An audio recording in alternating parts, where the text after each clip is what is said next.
Senator, I forbid it. Just when you thought we couldn't find any more preposterous foods that so desperately needed to be banned, we're back again, and you won't believe the foods and dishes we found this time. Here are the 10 American foods that should be banned, Part 3. Piccadilly snow cones. Snow cone? Some things should just be left alone. Snow cones, a refreshing treat of shaved ice, topped with an assortment of flavors, usually of a fruity sort, have been the staple of fairs and corner stores for quite some time. But we ask, who in the name of all that is good on this planet decided that Piccadilly would have made a good addition to the old recipe that hasn't really wavered for decades? But before any of us get confused, let's make sure we understand the etymology of the name itself. What's that supposed to mean? Piccadilly is actually a reference to a road in London by the same name. The person who named this wacky little treat was probably thinking of piccalilli, which is a mixture of pickled vegetables and spices, or pickled vegetables as a whole, because that's what the recipe consists of, specifically. Pickled vegetables like pickles or what have you, topped over the icy treat. Sounds gross? Well, yeah, which is essentially our point. And that's why it makes our list of foods we can do without and should be banned. Someone just take this away from me! Garlic ice cream. Oh, there must have been garlic. This one's sure to keep the old vampires away. And while Dracula spins, turns heel, and runs screaming for the confines of his coffin to safety, we wonder how you would fare when faced with this creation. For us foodies, though, we'd say that collectively, we've all seen our fair share of weird ice creams, especially with great shows on the Food Network and channel like Chopped, and of course, Iron Chef America. Nah, needs garlic. The chefs and competitors on those shows have been whipping up crazy ice cream flavors like this one and others for quite a number of years. And this one here definitely takes the cake. We doubt very much that this would be a viable dessert option, but to each their own. Maybe this would be a different texture and accompaniment to a savory meal, but we can't be all that sure, now can we? Especially when it comes to food. The sky's the limit, as they say. Garlic don't work, boys! I only water death breath! Watergate Salad. What's in the salad? The dish, also known as green goop, how appetizing, has been around for quite some time. Like ambrosia salad and a lot of other delights from the lost 60s and 70s, the dish got its popularity from the Tupperware parties famous in the era. This was commonly used as a dessert salad, and believe it or not, also as a side dish. Its base is made of pudding and marshmallows, and it is topped with nuts. And overall, it would make a decent dessert, but yet there's something so unnatural looking about it. So I look weird now? Yes, you look weird! The name itself references a pretty horrible presidential scandal, Nixon's fall from power. And we are reminded of the fiasco every time we hear the name of this dish. But is this the only reason to ban this recipe from our American recipe books and vernacular? Not at all, as the recipe itself is pretty horrid, offering not much in terms of epic tastes, especially the epic tastes American cuisine is known for. It's rather bland and, well, boring, for lack of a fancier term. Boring! Lobster Ice Cream.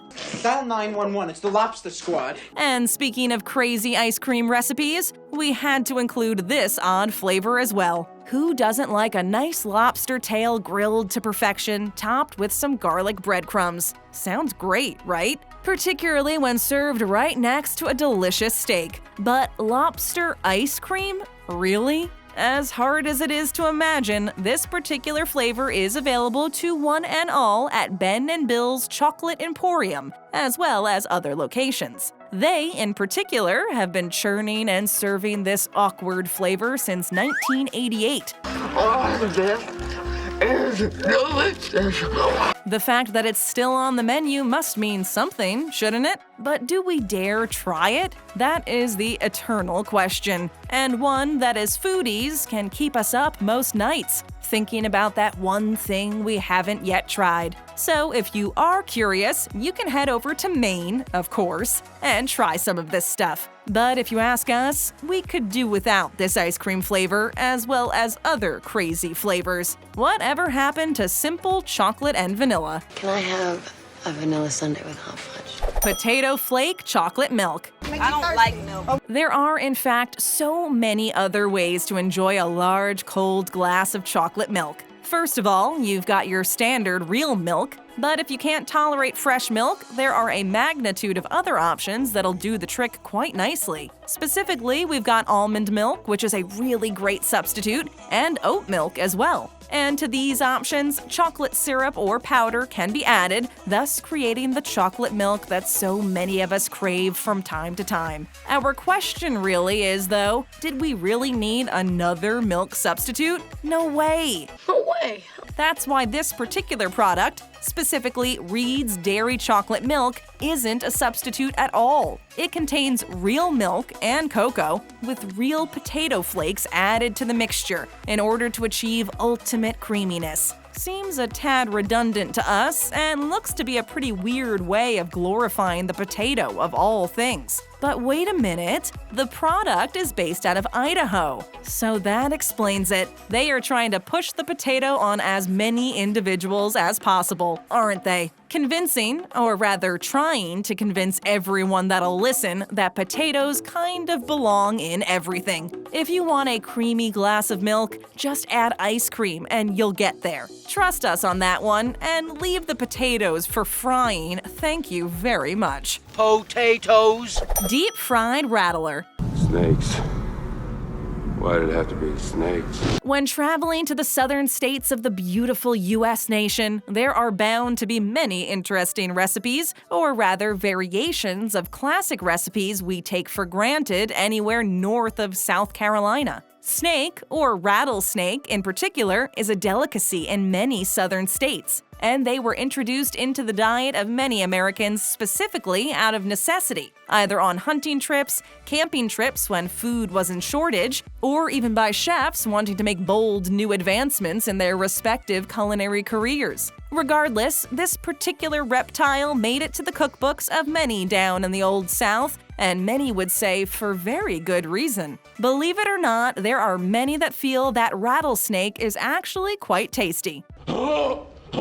Now, as some of you cringe, or maybe even have a few back-shattering chills run up and down the old spine, or rather slither, there are those that celebrate this ingredient, and for lack of a better term, protein option. Deep-fried Rattler is the most common way of preparing this dish, although some do grill the snake over an open flame, picking at the snake from atop the grill. The end result essentially resembling pulled pork. All in all, the common consensus is that this tasty treat actually tastes a lot like chicken. Tastes like chicken! Gator Nuggets. They got swallowed up by the biggest damn gator we ever had.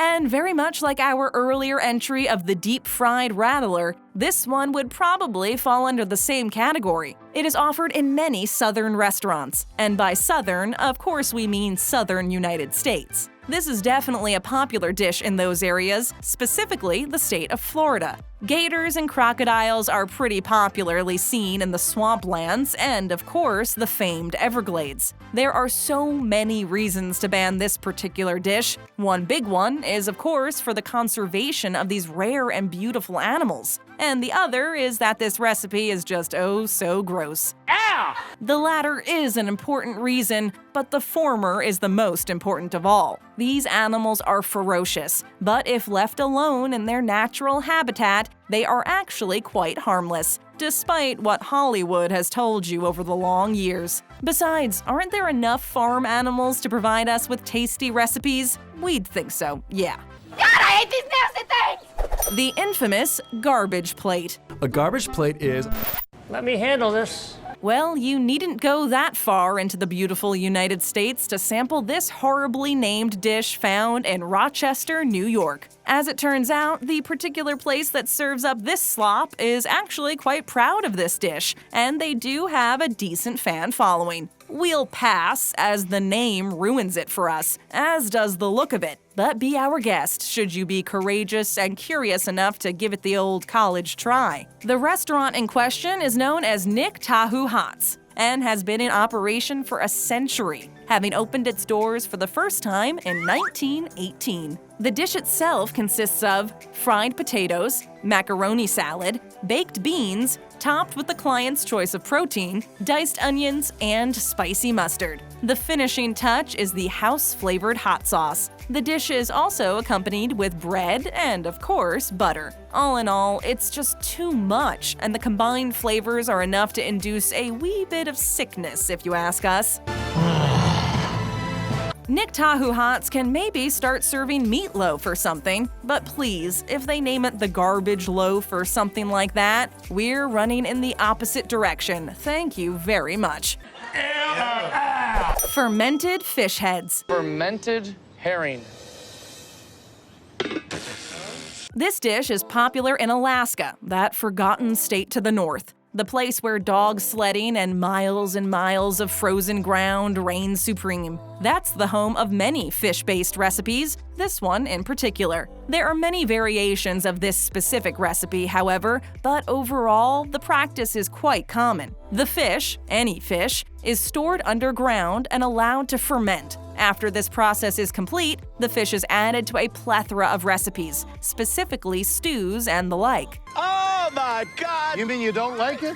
You smell that? The practice of fermenting fish is an old native practice, specifically the native cultures of the North in Alaska, and of course the Canadian territories also found near the North Pole. But we don't think that Santa and his elves are feasting on this one in particular. After all, Santa loves cookies and milk, right? This practice is also common in the Philippines, and of course many European cultures. Our biggest problem with fish fermented like this is the health risk. Alaska has been subject to many counts of botulism, a serious ailment best described as a toxin-induced weakness with flu-like symptoms, and may be fatal due to this process alone. So you understand our call for a ban. How about we make less risky foods more widely available to our 49th state? How bad can this be? Jellied moose nose. What's wrong with my nose? Did we save the best for last? That depends on what you mean by the best, of course. The best as in the worst and strangest, or the best as in the best out of the worst? We'd have to go with the former on this one, as these are all pretty bad as far as we're concerned, and this one would have to take the proverbial cake, as being quite possibly the very worst. Just need a nose job. So if we could ban the most horrible foods to be found among the stars of the American cuisine we've come to know and love our whole lives, we'd start with this creepy mess. Also quite popular in the northern territories of both Canada and the United States, this one is served up in a tureen, combining the moose meat, particularly the snout. It is cooked in its own fat and juices, then formed into logs or long rectangular shapes, commonly compared to head cheese. And we want no part of either, thank you very much. Listen, I saw some very interesting noses there. Stay right here and check out more of our great videos. All you have to do is tap that screen. New to our channel and don't want to miss out? Then hit that subscribe button and ring that bell to join our notification squad.